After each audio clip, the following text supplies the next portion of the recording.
আমি অজ পাড়াগাঁয়ের ছেলে অজয়। লেখাপড়ার জন্য শহরে আসা। তারপর শহরে থেকে গেছি বেশ কয়েক বছর। কংক্রিটে মোড়া শহরে হাঁফিয়ে উঠলেও পেটটা ঠিক চলে যেত বেশ কতগুলো টিউশনি পড়িয়ে। সারা রাত চাকরি পরীক্ষার জন্য পড়াশোনা আর সকাল সন্ধ্যা টিউশনি পড়িয়ে দিন কেটে যাচ্ছিল। তারপর আমার একমাত্র সম্বল বৃদ্ধা মাকে নিয়ে এলাম শহরে, আমার এক কামরার ভাড়া ঘরে।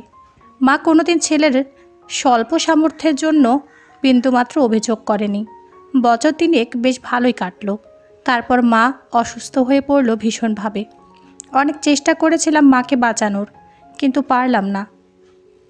মাকে বাঁচানোর জন্য আমাদের শেষ সম্বল মাথা গোজার গ্রামের বাড়িটাও বেচে দিতে হয়েছিল তার ব্যর্থ ছেলেটাকে। কিন্তু তাও শেষ রক্ষা হয়নি। মা ছাড়া আপন বলতে কেউ ছিল না আমার। একমাত্র কাকা, সেও যোগাযোগ রাখত না আমাদের সাথে। মায়ের মৃত্যুর পরেও সে খোঁজ নেয়নি আমাদের। আমি মনে মনে ভাবলাম, মায়ের ভরা ও গ্রামে আমি আর ফিরে যাব না। বেশ কিছুদিন লেখাপড়ার মনোনিবেশ করতে পারলাম না। মায়ের মৃত্যু 2 মাস পর শিক্ষক নিয়োগের পরীক্ষার ফল প্রকাশ হলো। পরীক্ষাটা বেশ ভালোই হয়েছিল আমার। দেখলাম আমি পাশ করেছি। পোস্টিং হয়েছে দূরের এক গ্রামে। গ্রামের নাম ময়নামতি। খোঁজ নিয়ে জানলাম আমাদের থেকেও অজগ্রাম। সে গ্রামে এখনও পৌঁছায়নি বিদ্যুৎ, রাস্তাঘাট কাঁচা। স্কুলটা বছর 3 আগে নতুন শুরু হয়েছে। যাই হোক, ব্যাগ আর নিজের জিনিস গুছিয়ে রওনা দিলাম ময়নামতি গ্রামের উদ্দেশ্যে। মায়ের মুখটা মনে পড়ে গেল। ভারী দুঃখ হলো এটা ভেবে যে মা এত কষ্ট করে লেখাপড়া শিখিয়ে আমার সাফল্য দেখে যেতে পারলো না বলে। শিয়ালদহ স্টেশন থেকে ট্রেনে চেপে 3.5 ঘন্টা পর স্টেশনে যখন নামলাম তখন সন্ধ্যা। কিন্তু কি, স্টেশন পুরো ফাঁকা। কয়েকটা খড়ের চাল দেওয়া মাটির দোকানে কেবল টিম টিম করে জ্বলছে ল্যাম্পের আলো। টিকিট কাউন্টারটা পাকা টালির চাল দেওয়া। কাউন্টারে গিয়ে নিজের পরিচয় দিতে বেরিয়ে এলে স্টেশন মাস্টার দুলাল বাবু। বললেন, আপনার ময়নামতি গ্রাম তো অনেক দূরের পথ, হেঁটে তো 2 ঘন্টা লাগবে। এত রাতে আপনার জন্য তো কোনো গাড়ির ব্যবস্থাও করতে পারবো না। রাস্তায় আবার চোরের উৎপাত। এত রাতে আপনাকে কীভাবে একা ছাড়ি বলুন তো? আপনি এক কাজ করুন, পেছনে আমার এক কামরার কোয়ার্টার, ওখানে থেকে যান আজ রাতটা। কাল আপনাকে আমি গ্রামে পৌঁছানোর ব্যবস্থা করে দেব। আমি রাজি হলাম। রাতে ওনার আত্মীয়তায় মুক্ত হলাম। নিজে হাতে বেশ কয়েকটা পদ রাঁধলেন আমার জন্য। বললেন, বউ বাচ্চা সংসার ফেলে এই স্টেশনে পড়ে থাকতে ভালো লাগে না ভাইয়া। মনে হয় সব ছেড়ে পালিয়ে যাই। কিন্তু তুমি ব্যাচেলার ছেলে, আমারও গ্রামে খারাপ লাগবে না।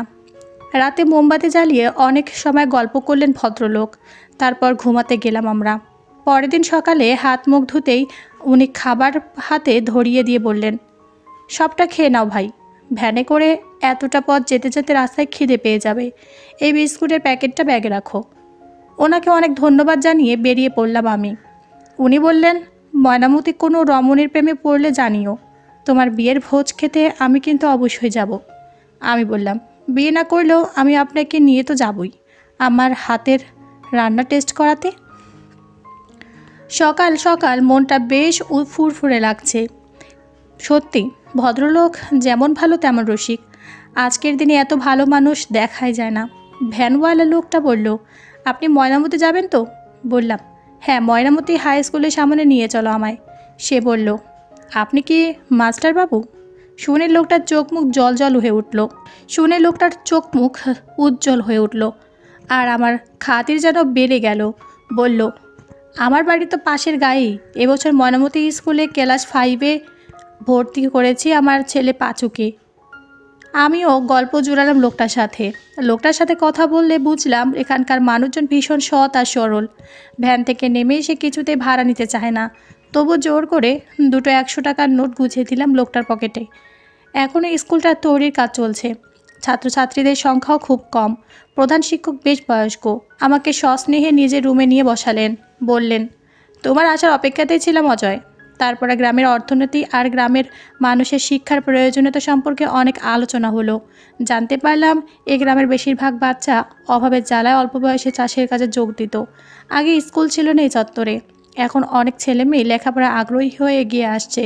তিনি বললেন, আশেপাশের গ্রাম থেকে সব শিক্ষকরা এখানে আসেন। আমি গ্রামেই আপনার থাকার জন্য একটা ব্যবস্থা করার চেষ্টা করছি। তারপর প্রতিটা ক্লাস আর স্টাফ রুমে নিয়ে গিয়ে ছাত্রছাত্রী আর শিক্ষকদের সাথে পরিচয় করিয়ে দিলেন আমার। মাস্টারমশাইকে খুব একটা চেষ্টা করতে হয়নি বোধ হয় আমার থাকার ব্যবস্থা করার জন্য। স্কুল ছুটির পর একদল বাচ্চা এসে বলল, স্যার আপনার ঘরের ব্যবস্থা হয়ে গেছে, আপনি চলুন আমাদের সাথে। আমার ব্যাগপত্র একটা ভ্যানে তুলে আমাকে বসতে বলল ভ্যানে। আমি বললাম, না, আমি তোমাদের সাথে হেঁটেই যাব। গ্রামের মেঠো পথ, রাস্তার দুধারে পরিষ্কার জলের বিল আর নারকেল তালের শাড়ি দেখতে দেখতে চলেছিলাম আমরা। সাথে চলছিল গল্প। বহু ছেলে বলল, অঙ্ক বড় কঠিন লাগে তাদের। আমি মুচকে হেসে বললাম, ঠিক আছে, সহজ করার ব্যবস্থা আমি করব। পাশ থেকে একজন রাখাল এক পাল গরু নিয়ে যেতে যেতে থমকে দাঁড়িয়ে জিজ্ঞেস করলো, ইনি কে? ছেলে তো উত্তর দিল, আমাদের নতুন অঙ্কের মাস্টার মশাই। অবাক হয়ে দেখলাম সেই রাখাল ছেলেও হাত জোর করে নমস্কার বলে অভিবাদন জানালো আমায়। প্রত্যুত্তরে আমিও হাত জোর করে নমস্কার জানিয়ে এগিয়ে চললাম। কিছু দূর হাঁটার পর একটা জটলা দেখলাম। জিজ্ঞেস করলাম, ওখানে কি হচ্ছে? একটা ছেলে বলল, ওই যে ঘরটা ওটা মিত্তিরা করেছিল, ওখানে আপনার থাকার ব্যবস্থা হয়েছে। সেখানে গিয়ে বুঝলাম জটলাটা আমাকে দেখার জন্য, আমাকে স্বাগতম জানানোর জন্য। মিত্তির মশাই হাত জোর করে বললেন, যতদিন খুশি এখানে থাকুন, এ ঘর ফাঁকাই পড়ে থাকে, শুধু ছেলে মেয়েগুলো শিক্ষিত হোক এটাই চাই। আমার মাটির নিকানো ঘরের দাওয়ায় দেখলাম দুজন মহিলা উনুন তৈরি করতে ব্যস্ত। একজন মহিলা বললেন, আজ রাতের খাবার পাঠিয়ে দেবো মাস্টারমশাই। একজন বললেন, আপনার রান্নাবান্না ঘরের কাজ করার দরকার হলে বলবে না, আমার মেয়ে চিত্রা সব করে দেবে। কথা না বলতে পারলে কি হবে, মেয়ে আমার ঘরের কাজে ভীষণ পটু। আমি বললাম, রান্নার জন্য তো কাউকে লাগবেই। মহিলাটি বললেন, ঠিক আছে, কাল সকাল থেকে পাঠিয়ে দেবো ওকে। আমি এসব ব্যবস্থা থেকে নিশ্চিত হলাম, আর গ্রামের মানুষগুলোর সাহায্যে অতিথিপরায়ণতায় হলাম মুগ্ধ। বেশ কিছুদিনের মধ্যে গ্রামের প্রায় সব মানুষের সাথে পরিচয় হলো আমার। আর পরিচয় হলো বোবা মেয়ে দীঘল কালো চোখের চিত্রার সাথে। তার মুখে শব্দ না থাকলেও চোখ দেখে তার মনের কথা বুঝতে শুরু করেছিলাম ক্রমশ। তার মায়াময় মুখ দেখে আমার সকালের ঘুম ভাঙত। তার রান্না খেয়ে তারিফ না করে পারতাম না। আস্তে আস্তে ওই মায়াময়ী মেয়ে আমাকে বেঁধে ফেলেছিল এক অভেদ্য মায়ার বন্ধনে, যা ছিন্ন করার ক্ষমতা আমার ছিল না। মাঝে মাঝে মনে হতো, স্টেশন মাস্টারের কথা কি তবে সত্যি হতে চলেছে? সারা গ্রাম জুড়ে সবুজের সমারোহ, টলটলে নদীর জল আর ক্ষেত ভরা ফসল, মানুষের মুখে হাসি লেগেই ছিল। ময়নামতি গ্রামে আমি পরমানন্দে দিন কাটাতাম। জেলে হোক বা গোয়ালা, টাটকা জিনিস নিয়ে চলে আসতো আমার কাছে। সর্বহারা আমি যে এত ভালোবাসা পাবো এই গ্রামে ভাবতে পারিনি। এই মাসের মধ্যেও অজয় মাস্টারের নাম ভালো ছড়িয়ে পড়েছিল গ্রামে। আমি তখন কোমর বেঁধে লেগে পড়েছি আমার ছাত্রছাত্রীদের অঙ্কভীতি কমানোর কাজে। সকাল সন্ধে আমার মাটির ঘরে উঠোনে বসে ছাত্রদের মেলা। ছাত্রছাত্রীদের মাঝখানে বসে আমি তাদের বোঝাই গাণিতিক সমস্যা, বিনিময়ে তারা ভালোবাসা আমার জন্য নিয়ে আসে কুমড়োর ফুল, গাছের সবজি আর ক্ষেতের শাক, আর সেগুলো পরম যত্নে রান্না করে চিত্রা। যখন সন্ধ্যায় আমি বোর্ডে বীজগণিত বোঝাতে ব্যস্ত, তখন আমার ঘরে জ্বলে ওঠে প্রদীপ, বেজে ওঠে শঙ্খ। আমি চিত্রার ইঙ্গিতে বলা কথা খুব অল্প দিনের মধ্যে আয়ত্ত করে ফেলেছিলাম। ছুটির দিন যখন আমি বইয়ে মুখ গুজে খাওয়ার কথা ভুলে যেতাম, তখন মাঝে মাঝে খেয়াল করতাম চিত্রা আমার দিকে মুগ্ধ দৃষ্টিতে তাকিয়ে আছে।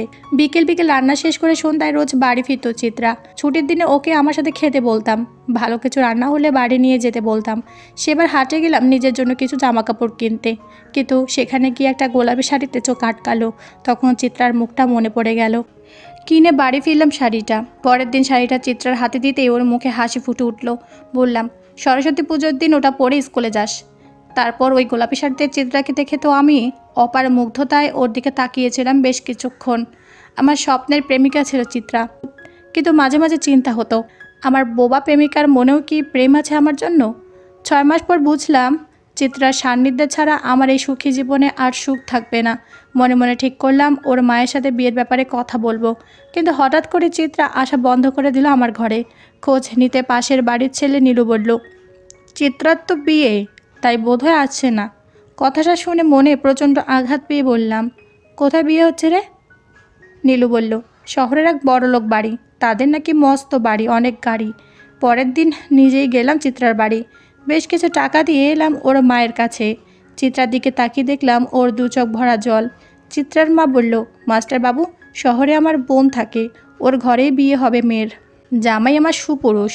সব শুনে বললাম, ও সুখী হোক এই প্রার্থনা করি। বিষণ্ণ মনে বাড়ি ফিরলাম। রাতে না খেয়ে শুয়ে পড়লাম। হঠাৎ ঠক ঠক শব্দে বাইরে বেরিয়ে দেখলাম থালা ভরা খাবার আর চোখ ভরা জল নিয়ে দাঁড়িয়ে আছে চিত্রা। মনে মনে ভাবলাম, যে মেয়ে আমার এত বোঝে সে মেয়ে আমার মনের গোপন থাকা প্রেম বুঝলো না। সারা রাত দুচোখে ঘুম এলো না। সকাল হতে দেখলাম আমার বাড়ির সামনে ফুল গাছগুলোতে ফুল ফোটেনি, ঘরে পড়েনি ঝাঁট, কোনো নাই ওঠান। কষ্টে চোখ দিয়ে জল গড়িয়ে এলো। আজ যে আমার না বলা প্রেমের প্রেমিকা চলে যাবে আমায় ছেড়ে বহু দূরে। পরের দিন চিত্রার বিয়ের দিন। স্কুল থেকে ফেরার সময় এক ছাত্রকে ডেকে বললাম, অমর, সবাইকে বলে দিস দুদিন ছুটি, পড়ানো বন্ধ থাকবে বাড়িতে। ঘরে ফিরে লণ্ঠনের টিমটিমে আলোর দিকে তাকিয়ে কল্পনা করতে লাগলাম কনের সাজে চিত্রাকে। বেশ কয়েকদিন চিত্রাকে বেশ মনমরা লাগছিল। তবে কি ও কিছু বলতে চাইছিল আমায়? ভীষণ অস্থির লাগতে লাগলো মনটা। আমি বোধহয় বড্ড বেশি দেরি করে ফেলেছি। এইসব ভাবতে ভাবতে দেখলাম রাত কেটে ভোর হয়ে গেছে। পরের দিন সকালে উঠে গ্রামের রাস্তায় একটু হাঁটতে গেলাম মনটা ঠিক করার জন্য। তারপর বিকেলে স্কুল থেকে ফেরার সময় দেখলাম চিত্রার মাকে। আমাকে দেখে একগাল হেসে বলল, মেয়ে বিদায়ের পর আমি ফিরে এলাম বাড়ি। তারপর কি খাবার হয়েছে আর চিত্রাকে কেমন লাগছিল সেসব বলতে ব্যস্ত হয়ে পড়লেন। আবার তাড়াতাড়ি ঘরে গিয়ে হাত মুখ ধুয়ে শুয়ে পড়লাম বিছানায়। কাঠের জানালার দিকে তাকিয়ে দেখতে লাগলাম সন্ধ্যা হওয়া আর সূর্যের অস্ত যাওয়া। তাকিয়ে থাকতে থাকতে যে কখন ঘুমিয়ে পড়েছে খেয়াল নেই। হঠাৎ দরজা ঠক ঠক শব্দ শুনে চমকে উঠলাম। ঘড়িতে দেখলাম রাত 1টা। মনে শঙ্কা হলো গ্রামে কারো বিপদ হলো নাকি। দরজা খুলতে চমকে উঠলাম আমি। আলুথালু বেশে এই যে চিত্রা, খালি পায়ে পাগলির মতো অবস্থা। ঘরে এনে চোখে মুখে জল দিয়ে জল খাইয়ে জিজ্ঞেস করলাম, সে কীভাবে এখানে এলো? চিত্রার ইঙ্গিতে বুঝলাম তাকে যে বিয়ে করেছে সে আসলে নারী পাচারকারী দলের একজন লোক। ওরা এরকম অনেক মেয়েকে বন্দি করে রেখেছে। সেদিন সন্ধ্যায় কোনো রকমে পালিয়ে এসেছে চিত্রা। শহরের রাস্তাঘাট তার অচেনা, তাও সে অনেক খুঁজে ফিরতে পেরেছে গ্রামে। ইশারায় বুঝিয়ে ও কাঁপতে কাঁপতে জাপটে ধরল আমায়। আমিও আমার প্রেমিকার মাথা বুকে চেপে ধরে মাথায় স্নেহের স্পর্শ করলাম। তারপর ইশারায় জিজ্ঞেস করলাম, তুই কি ওদের ডেরা চিনিয়ে দিতে পারবি আমায়? চিত্রা মাথা নেড়ে সম্মতি জানালো। সেই রাতে অন্ধকারে চিত্রাকে পেছনে বসিয়ে আমার সাইকেল ছুটে চলল থানার দিকে। থানার বড়বাবু আমায় চেনেন। এত রাতে আমাকে দেখে অবাক হলেন। তারপর সব শুনে শহরের থানায় ফোন করে সব জানালেন। তারপর হু হু শব্দে আমাদের সাথে নিয়ে ছুটে চলল পুলিশের 2টো জিপ গাড়ি।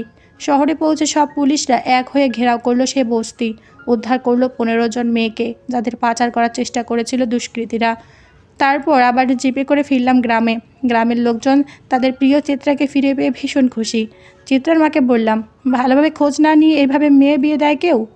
চিত্রার মা বলল, আমার বোবা মেয়েকে কে বিয়ে করতো মাস্টার বাবু? তাই ভেবেছিলাম বিয়ে দিলে সুখী হবে। এখন তো মেয়ের কপাল পুড়ল, সারা জীবন এই কলঙ্ক নিয়ে বেঁচে থাকতে হবে। আমি বললাম, কিসের কলঙ্ক? আপনার মেয়ে শুধু নিজের প্রাণ নয়, আরও 15 জন মেয়ের জীবন বাঁচিয়েছে। ওর জন্য তো আপনার গর্ব করা উচিত। আর হ্যাঁ, এমন সাহসী মেয়েকে আমি যদি স্ত্রী হিসেবে গ্রহণ করতে চাই, আপনার কি কোনো অসুবিধা আছে? চিত্রার মা বলল, আমার এই অবাগা মেয়েটাকে আপনি গ্রহণ করবেন মাস্টারবাবু? আমি বললাম, তাকে স্ত্রী হিসেবে পেয়ে আমি নিজেকে ধন্য মনে করব। পরের দিন সারা গ্রাম জুড়ে উৎসব শুরু হলো। গ্রামবাসীরা ঘটা করে আমার গায়ে হলুদ দিল।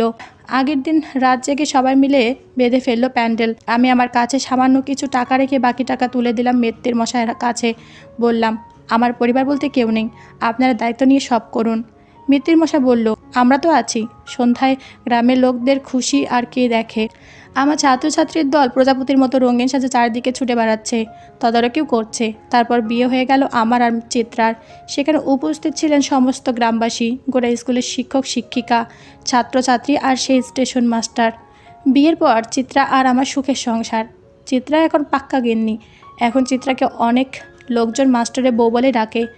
এখন বাড়িতে পড়তে আসা বাচ্চাদের চিত্রা মাঝে মাঝে দুধ পুলি নারকেল নাড়ু বানিয়ে খাওয়ায়। 2 বছর পর চিত্রা জন্ম দিল আমাদের একমাত্র আদরের মেয়ে মৃত্তিকাকে। ওর অন্নপ্রাশনে আরেকবার গ্রামে উৎসব হলো। খুব খুশি ছিলাম আমরা। মেয়ে একটু বড় হতেই চিত্রা একজন দায়িত্বশীল মা হয়ে উঠল। অবাক হয়ে দেখলাম ও মেয়েকে লেখাপড়া শেখাতে উদ্যোগী হয়ে উঠল। চিত্রা আমাকে বলল, আমাদের মেয়ে তোমার মতো অনেক লেখাপড়া শিখে তোমার মতো হবে। আমি বললাম, আমাদের দুজনের মতো হবে। মৃত্তিকা একটু বড় হতেই আমি মেয়েকে অসহায় অসুস্থ মানুষকে চিকিৎসা ব্যবস্থা থেকে দরিদ্রকে খাবার বিতরণ এসব গ্রামে ঘুরে ঘুরে করতে লাগলাম। আর আমাদের সব খাবারের যোগান দিতে লাগলো চিত্রা। এইভাবে আমরা চেষ্টা করতে লাগলাম গ্রামের ন্যূনতম দুঃখটুকু দূর করতে। তারপর মেয়ে বড় হয়ে শহরে পড়তে গেল। চিত্রা বাধা দিয়েছিল, বলেছিল শহরের মানুষ ভালো নয়। আমি হেসে বলেছিলাম, আমিও তো শহর থেকে এসেছিলাম। আসলে শহরের সব মানুষ খারাপ নয়, দেখো, শহরে উচ্চশিক্ষা লাভ করে তোমার মেয়ে আমার থেকেও বেশি শিক্ষিত হবে, আর উজ্জ্বল করবে এই গ্রামের নাম আর তার বাবা মায়ের নাম। না, সেদিন চিত্রা আর প্রেমিকা হয়ে নয়, স্ত্রী হিসাবে আমার স্বপ্নকে নিজের স্বপ্ন হিসেবে মেনে নিয়েছিল।